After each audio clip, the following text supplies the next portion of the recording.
Music and Medicine. I'm your host, Dr. Moshe Lewis. Really excited and always delighted to be joined by the lovely Kathleen Bradley, my co-host. Thank you. It's a pleasure to be here as always. And we've had some great shows. And so we're going to continue the legacy of the show by having some of the fabulous, most entertaining, most world-renowned artists on the show. And we're very fortunate today to have one of these persons right in front of us. Sure. And who might that be? Sure. Well, I think it could be Jeff Lorber, somebody whose reputation, just so precedes himself. He's very modest and really humble about the accolades.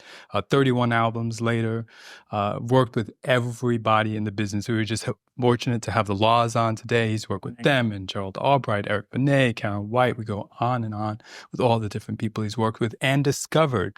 A person I think you may have heard of, Kenny G.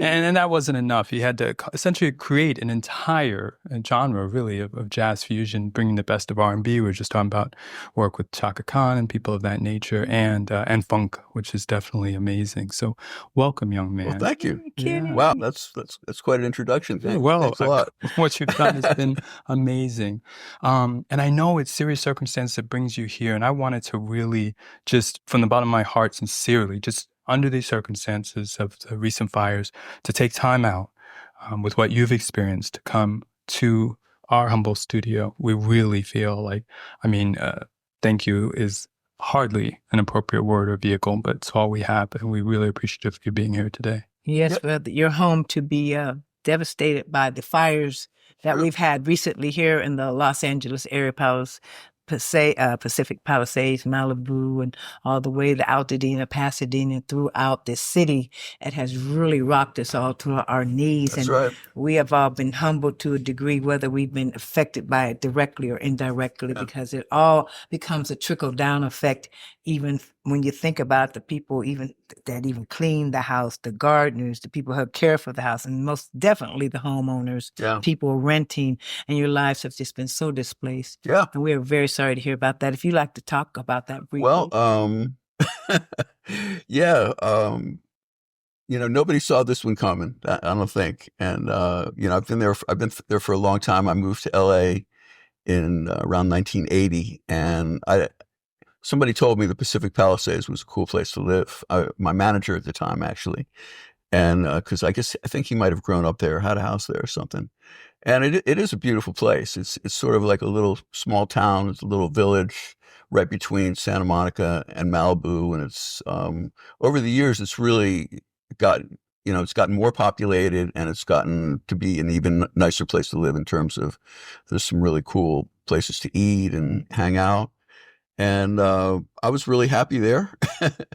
And, we just didn't see this coming. But, life throws some, curves at you, and you just got to accept it with and try to learn from it, try to, grow from it, I guess. And so there's no other option, really, unfortunately. It is. and the sad thing about the belongings that you had, I'm sure you've had Grammy Award-winning records and platinum albums and all the accolades and things that really are, regardless, very endearing to you and always will be. That just can never really be replaced. Yeah. And I had some really wonderful instruments that I collected over the years, so I'm definitely going to miss those. But luckily, a lot of that stuff is still out there. If you can, you can still buy some of that stuff. It is. The important thing is I'm okay. Yes. My wife's okay. We got 2 cats. Okay. We, they made it out. We were sort of very late in evacuating because we thought we kind of saw different things happen, and we said, I think we really dodged the bullet this time. But when we saw, we live on a canyon, and the whole situation on the canyon eventually seemed like it wasn't so threatening anymore. But then we saw houses on the other side of the street catching on fire, and there were fire trucks all over the place, but we just decided that it might get too dangerous to stay up there. So we left around 6 p.m. on Tuesday last week. And I think we were probably one of the last people out of there because there was nobody else driving around. They had already, cut off Pacific Coast Highway and Sunset and everything else. And everything was just on fire. It was frightening. The wind was just blowing like crazy. And, finally, when we got to Santa Monica, things were like normal, a little, normal. But until then, everything else was pretty. It was like a movie or something we are so grateful. Very frightening. We're so grateful to have you here. Thank Yeah, you so that's much the for main coming. thing. We're happy too and we're making the best out of it. Try to be positive. And I already got like a little rig with the keyboard and a computer, and I was this is my first time actually playing a keyboard today since the whole thing happened, and it really felt good. And so yeah, we'll just make the best out of it. What can you say? Yeah.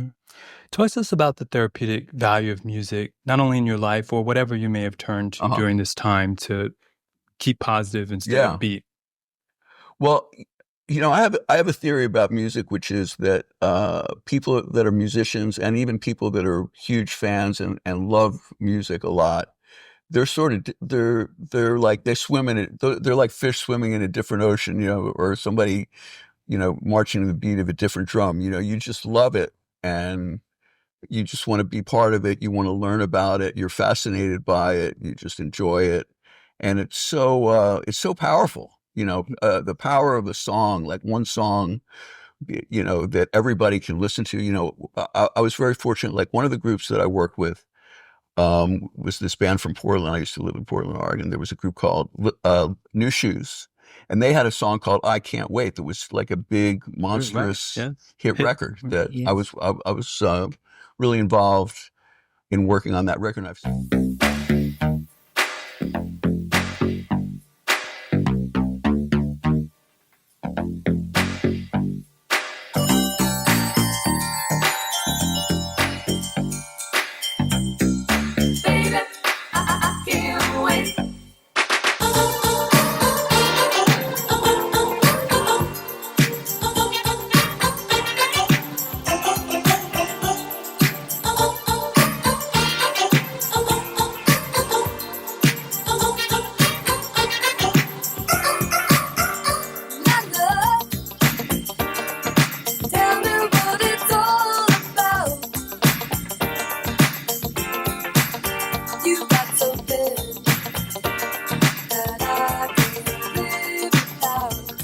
I was really involved in working on that record, and I've stayed in touch with those guys over the years, and I've noticed that, as time goes on, people still like that record. People want to sample it and want to hear it. Mm-hmm. And, Motown music, that's a perfect example. That stuff never goes out of date. Sure. And even classical music doesn't go out of date.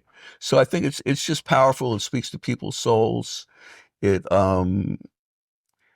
It's hard to explain, but it can really, it can take you away from your troubles. It definitely can do that. And it can make you feel really good with the rhythms and the melodies and, there's so many different aspects of music that are fascinating to, when you're a musician, you have to study all of them and you can't just enjoy it. You have to be able to just listen to music and analyze it in every way. You got to be able to analyze the chord progressions and the form, and the way it's been recorded, and the way it's been mastered, and all the different ingredients that make it work. And every song is different, and every song has like a different. And by the same token, like as far as becoming a musician, we were just talking about a lot of our friends, like Angela Winbush and Paul Jackson Jr. So different people that I've worked with, and you guys know, and. Everybody finds their own path. It's not like becoming a doctor or a lawyer or something like that.